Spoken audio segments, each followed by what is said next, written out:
Seychelles! Tara at samahan niyo akong mag-decorate ng Christmas tree. Don't mind my haggard face na lang ha. Kakauwi lang kasi namin sa bahay and excited akong mag-decorate. Kaya naman kahit na haggard pa, ay diretso na agad ako sa taas para mag-video. Color white nga pala ang binili naming Christmas tree na nagkakahalaga ng around 200 to 300 pesos.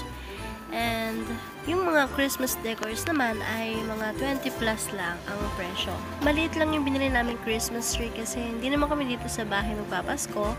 Uwi kami ng province para makasama ang family ko. And sa sobrang excited ko nga, ayan, yung ginagawa ko sa Christmas tree mali-mali.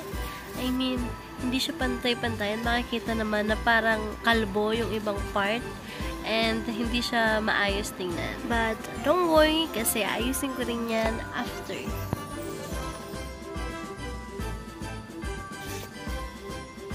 As you can see, dito may design na yung Christmas tree. White Christmas sana yung gusto ko, kaya lang hindi ako nakontento. Hindi ko siya bet. So, naisip ako mag-order pa sa Shopee na lang ng mga decorations. Yung mga maliliit lang din para isasama ko siya and mas maganda ng tingnan. Nung dumating yung parcel, ay inalis ko na nga yung designs ng Christmas tree. Medyo nahirapan lamang ako sa pag-aalis ng Christmas light kasi sobrang yung pagkakatali na nilagay ko dahil ang haba niya. So, kung ano-ano lang yung pagkakalagay na ginawa ko. And binalik ko rin naman siya after.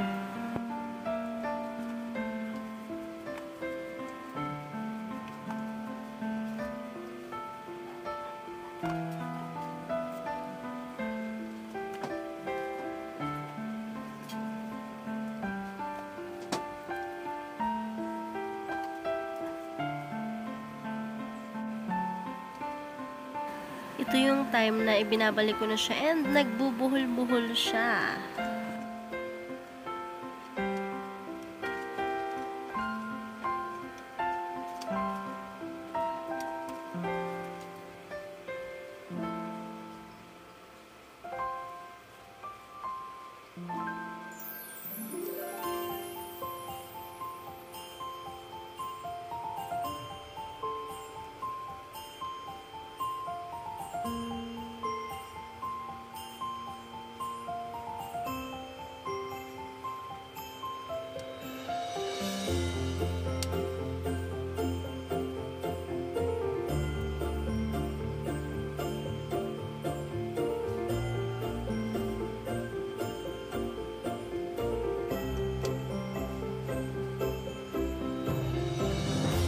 After kong maayos, itatry ko na siyang buksan.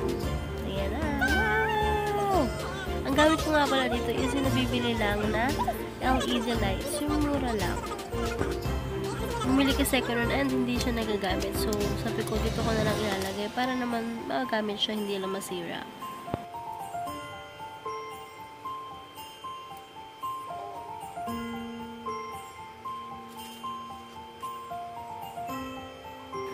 Nag-start na ako ditong ilagay si Santa Claus. Ayan, unti-unti ko na ilalagay dyan yung mga Christmas decorations like Christmas balls na may mga glittery. Meron din akong biniling flower and mga drums and yung mga gifts.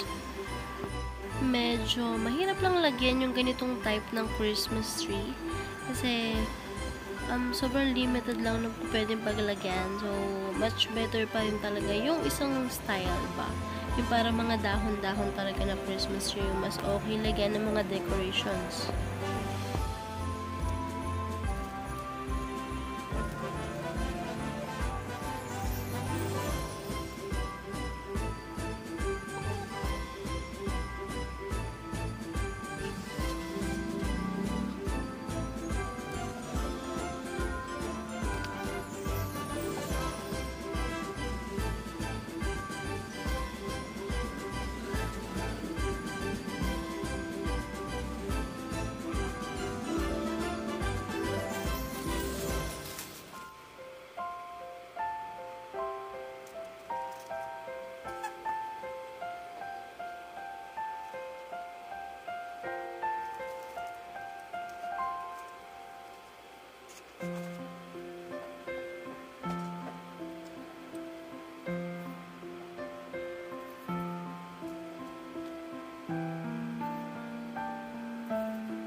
At ito na ang final result!